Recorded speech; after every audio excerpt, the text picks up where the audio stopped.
Hi everyone! Before we get into today's video, just a quick reminder, if you enjoy my content, please give this video a like, and if you have not already subscribed and you want to see more, definitely hit that subscribe button and the bell icon that will give you notifications whenever I post new videos.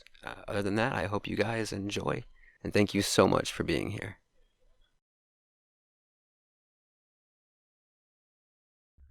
I saw the dress in the window of a small antique store I'd never noticed before. It was a deep emerald color with off-the-shoulder sleeves, buttons lining the bodice, and a flared skirt. It was gorgeous and just my style. After staring at it for a minute or so, I tied my dog to a nearby parking lot meter and entered the shop. Behind the counter was an older woman, herself dressed in a vintage suit, deep purple in color and adorned with an ornate pearl brooch. "Good morning," she said, looking up from the magazine. "Hi," I said. "Did you just open?" "I did, in fact," she said. "Very observant of you. You must live nearby." "I do. I walk my dog down this way quite often and had never noticed this shop before, though now that I think about it, I can't remember what was here before either." The woman just smiled with her thin lips. I actually wanted to ask about that dress in the window, the green one," I said. She began to move from behind the counter as she eyed me up and down, perhaps imagining what I'd look like in such a splendid gown. I felt a pang of shame. I'm sure she was thinking what I was thinking. The dress surely wouldn't fit. "Would you like to try it on?" "Yes, please." As dubious as she may have been, she took down the mannequin in the display window, unzipped the dress, and folded it neatly over my arm. She led me into the back of the store, which smelled of musk and incense. She showed me to a single dressing room blocked with a heavy velvet curtain. She handed me the dress and smiled. "I'll be up front if you need anything. My name's Martha." "Teresa," I said. "Thank you." I undressed quickly and looked disapprovingly at my body. Recently, I had vacationed abroad with 3 of my friends. 2 days ago, one of them had tagged me in several photos on Facebook and Instagram. I know that, as a feminist in my late 30s, I should have learned to appreciate my body for what it is. But still, I was ashamed of my soft stomach and dimpled thighs. I was sure if I just ate a little less, worked out a little more, told myself no to sweets before bed, that I could look just a bit more like I had at 21. I know it wasn't very body positive of me, but it was my body to love or hate, and I didn't love it. As I suspected, the green gown felt like a dream as I wriggled it up my thighs, but when it came to zipping it up, it just didn't quite make it. Holding it in place, I could imagine what it might look like if I were just a bit smaller, though. Perhaps if I bought the dress, it would serve as an inspiration. If I could just lose a few pounds, I could wear this beautiful dress and it wouldn't have been a waste of money. Martha didn't express any skepticism when I placed the dress on the counter and took out my wallet, so perhaps I'd been wrong about her doubts. She folded it in pale pink tissue paper and tucked it into a paper bag. "I'm sure you'll look just lovely in this," she said. "It's one of my favorite pieces." She winked, which made me wonder if it had once been hers. "If there's anything else you desire, you know where to find me," she said. When I arrived home, I hung the green dress up in the closet and resolved to my new lifestyle. No more pre-bed ice cream, and I'd commit to working out at least 5 days a week. For the first week, I did just that, and was pleased to notice that it felt like I had firmed up some around the waist, legs, and arms. In the second week, I enjoyed some pizza and wine at my friend's book club. I was rewarded with some digestive side effects I won't mention in detail, but they did make it much easier to swear off greasy foods in the future. In fact, it was as if my body wanted me to change. I didn't crave sweets nearly as much as I had in the past, instead favoring salt, which was easy enough to satisfy with popcorn as opposed to cookies and sugary treats. I felt full after smaller meals without having to convince myself to stop. By the third week, I was honestly shocked at how much progress I'd made. It felt like some of the pounds had simply melted off overnight. That Sunday morning, I slipped on the dress and found it zipped without a hitch. I admired myself in the mirror for what must have been at least half an hour, slowly turning back and forth and striking a variety of poses. The dress truly was perfect, and it hugged my body in a way that suggested it had been meant for me. Next weekend, I resolved, I'd find an excuse to wear it. I asked a match from a dating app if he'd like to go watch a burlesque show at a speakeasy-style bar downtown.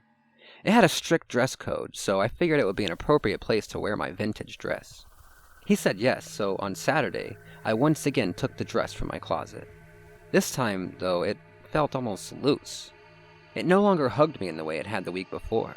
It wasn't loose enough to not wear it, but I was a bit disappointed. Perhaps I could have it taken in? The date went well enough, but after only 2 glasses of wine, I felt wooziness that usually didn't kick in until many more drinks. In fact, it'd been at least a decade since drinking made me feel nauseated at all. My date seemed to notice, so I pretended my feet hurt and asked to sit down. I sipped on water, nodding politely as he talked about his job and his thoughts on the show until the feeling subsided. Though we had a good time, I found myself tired at the end of the night. I apologized and declined his offer to escort me home. Next time, I promised. When I got back to my apartment, I looked at myself in the mirror again. There was something off about the way I looked. My eyes were a bit sunken. I looked a bit frail. I no longer looked like the confident woman who had worn the dress a week ago, but like a child playing dress-up.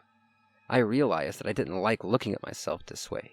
I quickly undressed, pulled on my pajamas, took my dog out for a quick walk around the block, and went to bed. I continued to feel like shit. I began skipping my workouts and even eating crappy food again. Not sweets, but potato chips and cured meats. Salty, savory snacks at odd intervals, when I could remember that eating was the thing I should do. But despite the lack of fresh vegetables and exercise, I continued to lose weight at an alarming pace. When I looked in the mirror, I hated who I saw. A frail, bony woman who seemed deeply unhappy, who might blow over in an unfavorable wind and just never bother to get up. My collarbone looked like it was trying to escape my body. My stomach was flatter, yes, but it hurt all the time now with a gnawing, senseless ache. I thought back to my vacation photos. I opened up Instagram to look at that woman, the woman whose body I had loathed so much I bought an expensive dress to trick myself into changing it. She looked happy. She stood in the sun with her friends, absorbing the warmth with her skin, not caring where it sagged or rippled. That woman ran along the beach, swam, and explored on foot for miles. She enjoyed more than just a few glasses of wine with friends and danced all night without feeling like she might pass out. The next day, I decided to return the dress to the curio shop. After all, buying that dress is what started me on this disastrous path. Yet despite the listed hours, I found the front door locked and all the lights off.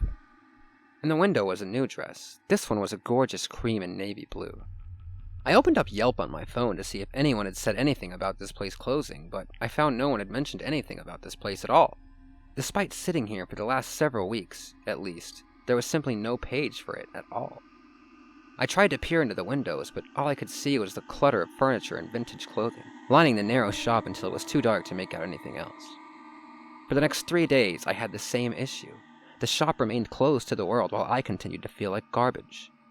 My head began to ache at random times throughout the day, throbbing even when I blocked out the sun and drank plenty of water. On the 4th day, I parked across the street from the shop instead of walking by, waiting for any sign of Martha. I recalled how she had winked at me when she told me the dress was one of her favorites. What had she meant by that, exactly? Was that some kind of fucking joke? She must have known she was selling me this cursed monkey's paw dress. Well, I'd learned her be careful what you wish for lesson, it was time for her to take her stupid dress back. I didn't even care if I got a refund. Finally, Martha arrived. Again, she looked impeccable in a mustard yellow pencil skirt and a cream sweater, T-strap heels, and big, dark sunglasses. I looked like someone who had just spent the last week doing nothing but lying underneath someone's front porch, but I clambered out of my car and ambushed her nonetheless. "Ha ha ha! Very funny!" I yelled as I barreled through the door right behind her, the bells jangling against the glass door. Startled, she whirled around. "Can I help you? You don't recognize me?" She looked as though she truly didn't. I shoved the paper bag at her, the same one she'd wrapped up the dress in. I didn't include the tissue paper because, well, fuck that. She looked inside, and while she failed to recognize me at first glance, she did recognize that dress. "I'm sorry, she started. She reconsidered. "Is there something wrong?" "You sold me a cursed dress is what's wrong," I exclaimed. "I get it now. Cute little antique shop that just appears out of nowhere in the middle of the night. Sells you things you feel like you need that are meant just for you. Turns out to be some kind of ironic dark twist. I've read your books. I've seen your movies. I fucking get it. And now I want you to take that stupid dress back so I can get my life back." She began to back away as she clutched the bag to her chest. Typically, I employ a no-refunds policy as these items are one of a kind," she said as she continued to creep towards the counter. "But it seems like this purchase has made you very unwell." "You knew this would happen, you crone," I spat. "That's why you winked at me. Told me it was one of your favorites. Well, big laugh. I got the body I wanted and then some. I felt another wave of nausea. My vision swam. I squeezed my eyes shut and shook my head, which of course was pounding. Come on, Teresa, I told myself. Hold it together. I'll refund the dress, Martha said. It's fine, but then you have to leave. I nodded and took a deep breath in, then out. That's all I want, I said. I just want it to be like it was before I bought it. The woman moved behind the counter, setting the bag down and unlocking the register. As she fumbled with its contents, I grabbed a hold of a nearby cabinet as my insides gurgled and a searing pain wrapped itself around the back of my skull. Would you like your refund in cash or store credit? Martha finally asked. Are you fucking kidding me? I roared. I lunged at the counter, my rage carrying me across the distance. I slammed my palms on the wood. Why the fuck would I ever buy anything from you ever again? Store credit? So you can hex me again? I'm not even sure returning this dress will solve my problems. I know you're not on Yelp, but I'm going to make you a page, and I'm going to let everyone know that you're some kind of witch who preys on vulnerable people, and then there was nothing. I later woke up in the hospital. Apparently I had had a seizure, and Martha had called 911. Soon a nurse arrived, who looked at me with an odd mix of pity and curiosity. Good afternoon, Teresa, he said. Are you feeling better? I'm not sure, I said. Understandable. Do you mind if I ask you a question? We wanted to know if you've done any traveling lately, he said. Yeah, I went to South America with some friends several weeks ago, I said. Well, actually, we flew into Panama and then... Did you drink the water? He interrupted. Get some drinks with ice in them? Eat any produce that may have been washed in local water? I don't know, maybe, I said. That likely explains it then, he said. I'm afraid you have a pretty serious tapeworm issue that's been likely going on for several weeks. When the tapeworm larvae escape your intestines, they can begin to cause a lot of other problems. That's likely why you had a seizure earlier today. Motherfucker. I'm sorry? Sorry, I'm surprised, I said. I understand, he said. I'm going to let you rest for a bit. Your doctor will come by shortly. Your belongings are on the chair if you need to contact anyone. I looked at my purse on the chair, which I knew contained my phone. I should perhaps let work know, and maybe my travel companions. Could you hand me my purse? I asked. He did as requested and left the room. Inside was not only my phone, but a small lavender envelope. Inside was the exact amount I had paid for the dress, my refund, in cash, and a note that simply read, Sorry you didn't like the dress. The shame I had felt about not being able to fit into that stupid dress was now replaced with a far deeper shame for attacking Martha in her own store and accusing her of placing a curse on me. It's an odd way to have learned that I should have just appreciated my healthy, perfectly acceptable body, but, well, here we are. Haunted antique shop stories do usually have some type of lesson like that, don't they?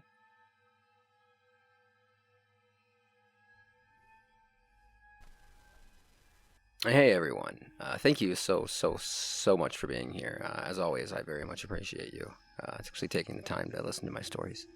Well, they're not my stories, but Anyway, so I just wanted to let you guys know quickly. You may have noticed that I've been maybe uploading a little less than I was. I've been having some issues with my mic, and right now I don't really have the means to replace it, but I'm working on it. And there are days whenever it's kind of fine and I can still do stuff. It's kind of like hit and miss. I don't know what it is. Like I've tried to figure out. I've got tons of answers, but I can't narrow it down. I think it's the mic, but it's like certain days it works perfectly fine. So yeah, but and then other days it's this never-ending static and crackling noise. So it's really it makes the audio unusable. So, but I'm working on that. I just want to let you guys know. If there's less content being posted, that's why. I'll get it figured out soon, but I want to let you guys know. So, yeah. Thanks again for being here, and I will see you guys next time.